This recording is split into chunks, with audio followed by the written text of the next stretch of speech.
নমস্কার বন্ধুরা, দি ভিলফুড recipes and ব্লগে আপনাদের সবাইকে স্বাগত জানাই। ভাই দীঘা থেকে পমফ্রেট মাছ এনেছিল, সেটা তো আপনাদের বলেইছিলাম। তো আজকে সেই পমফ্রেট মাছের আমরা রান্না করব একদম ভিলেজ স্টাইলে। প্রথমে মাছগুলোকে কেটে নেব।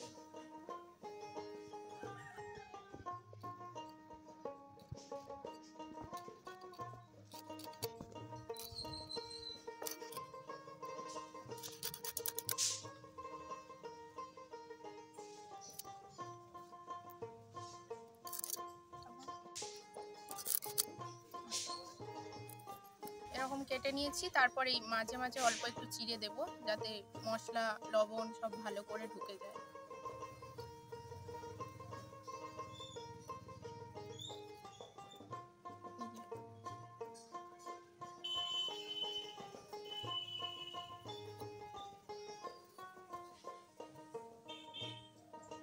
এই এরকম অল্প অল্প চিড়ে দিয়েছি। এইভাবে বাকি মাছগুলোও কেটে নেব।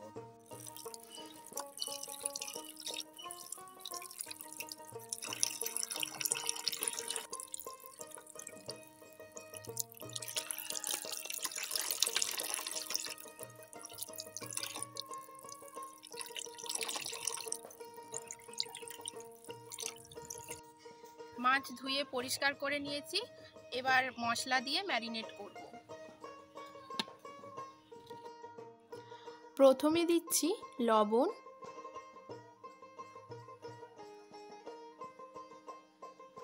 এবার অল্প একটু হলুদ গুঁড়ো দিয়ে দিচ্ছি,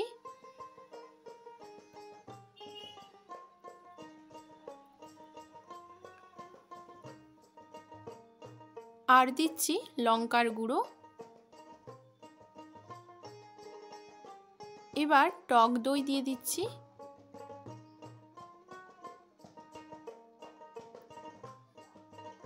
আর অল্প একটু সর্ষের তেল দিয়ে মাছগুলো ম্যারিনেট করে নেব।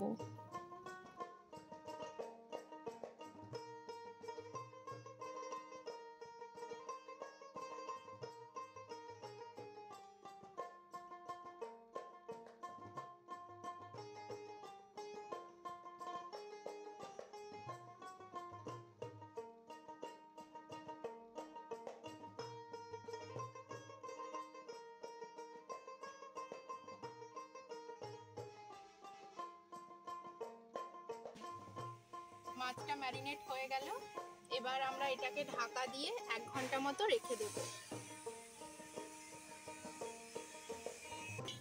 1 ঘন্টা পর উনুনটা ধরিয়ে নিয়েছি, আর উনুনে কড়াই বসিয়ে দিয়েছি। আর এখানে আছে 1 চামচ পোস্ত, 1 চামচ জিরে আর 1 চামচ সর্ষে। এখন এগুলো শুকনো খোলায় ভেজে নেব।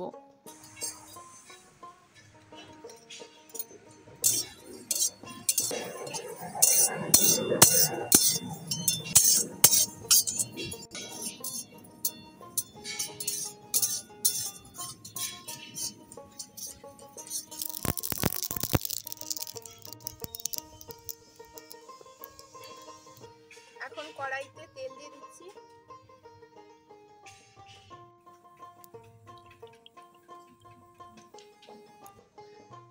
মাছটা ম্যারিনেট করে রেখেছিলাম, এখন ভেজে নেব।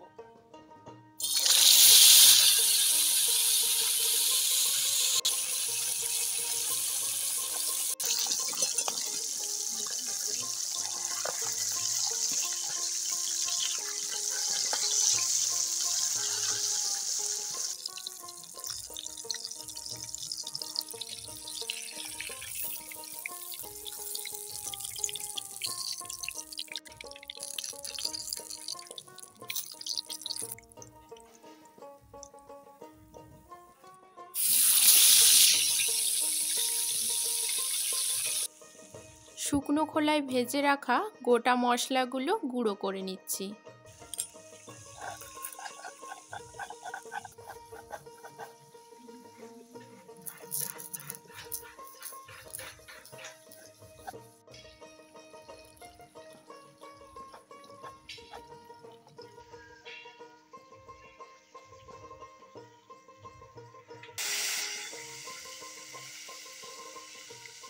এখন বেটে নিচ্ছি রসুন।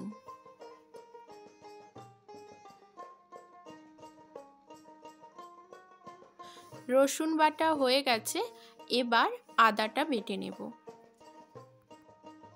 শুকনো খোলায় ভেজে রাখা যে মশলাটা গুঁড়ো করে নিয়েছিলাম, এতে এখন আদা বাটা ও রসুন বাটাটা দিয়ে দিচ্ছি। এবার দিচ্ছি সামান্য একটু জল। এবার সব কিছু একসাথে মিশিয়ে নিচ্ছি।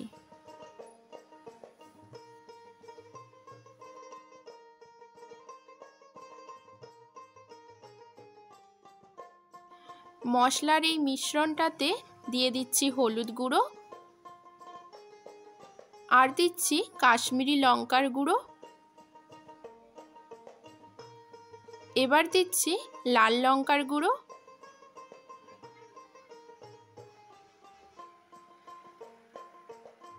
এবার সব কিছু একসাথে মিশিয়ে নিচ্ছি। এতে অল্প একটু জলও দেব।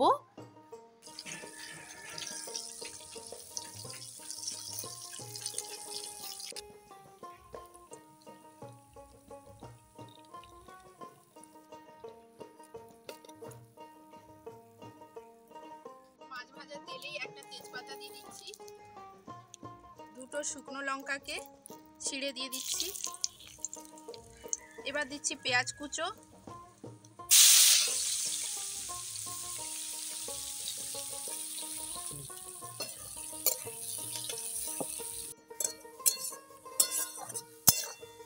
পেঁয়াজটা ভাজা হয়ে গেছে। এবার এই যে মশলাটা বানিয়ে রেখেছিলাম, এটা দিয়ে দেব।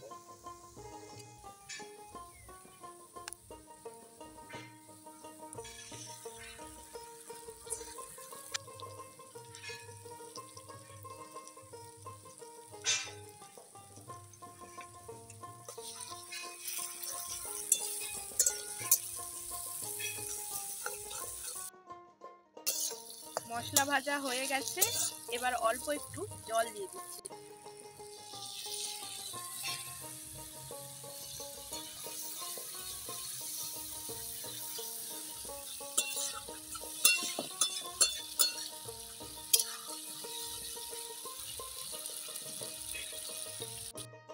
এখন দিচ্ছি ফেটিয়ে রাখা টক দই। এখন সমস্ত মশলা একসাথে কষিয়ে নিচ্ছি।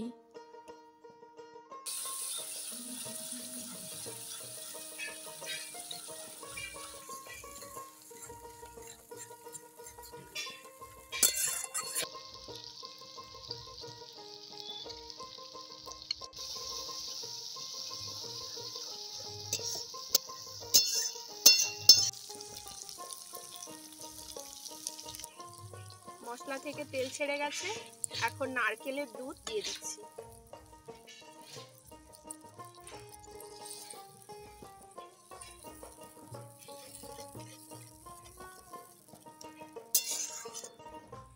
এবার স্বাদ মতো লবণ দিয়ে দিচ্ছি।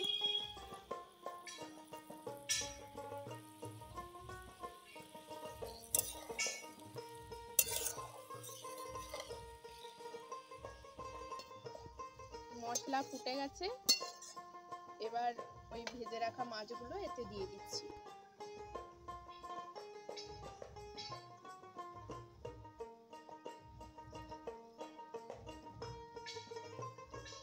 এই রকম গ্রাম বাংলার রান্নাবান্না দেখার জন্য অবশ্যই আমাদের চ্যানেলটিকে সাবস্ক্রাইব করবেন, আর পাশে থাকা বেল আইকনটা প্রেস করে অল অপশানে ক্লিক করে দেবেন। তাহলে যখনই আমি নতুন ভিডিও আপলোড দেব, সবার আগে নোটিফিকেশন আপনাদের কাছে পৌঁছে যাবে। এখন এতে চেরা কাঁচা লঙ্কাগুলো দিয়ে দিচ্ছি। এরপর এটা 2 মিনিট মতো রেখে নামিয়ে নেব। ভিলেজ স্টাইলে পমফ্রেট ফিশ কারি একদম তৈরি। রেসিপিটি কেমন লাগলো অবশ্যই আমাদের কমেন্ট বক্সে কমেন্ট করে জানাবেন। যদি ভালো লাগে তাহলে লাইক করবেন। আজকের মতো এই পর্যন্ত, আবার আসবো নতুন কোনো রেসিপি নিয়ে। সবাই ভালো থাকবেন, সুস্থ থাকবেন। নমস্কার।